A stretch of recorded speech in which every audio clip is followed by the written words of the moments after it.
বিচার দিনে বিশেষ দৃষ্টান্ত ও শিক্ষা ও মতিলিখিত সুসমাচারের 25 পর্বের 1 থেকে 4 পর্ব পড়ছি।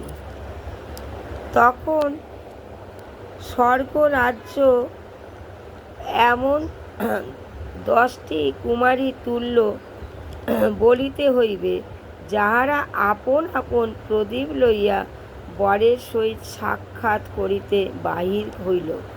তাহাদের মধ্যে 5 জন নির্বুদ্ধি আর 5 জন সুবুদ্ধি ছিল। কারণ যাহারা নির্বুদ্ধি তাহারা আপন আপন প্রদীপ লইল, সঙ্গে তৈল লইল না। কিন্তু সুবুদ্ধিরা আপন আপন প্রদীপের সহিত পাত্র করিয়া তৈল লইল। আমেন।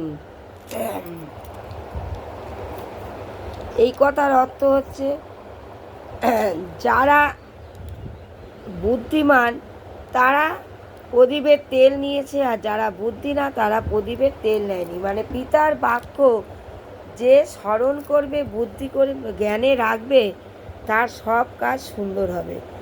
হ্যাঁ, সে কোনো কিছুতে বাধা পাবে না। আর যে পিতার বাক্য পড়ে জ্ঞানে রাখবে না, সে তো অজ্ঞানের মতন কাজ করছে, তার বিপদ আপদ কখনোই যাবে না। এটার বুদ্ধি মানেই হচ্ছে এটা। পিতাকে ধন্যবাদ, প্রভু যিশুকে ধন্যবাদ। এতটাই আমার বাক্য।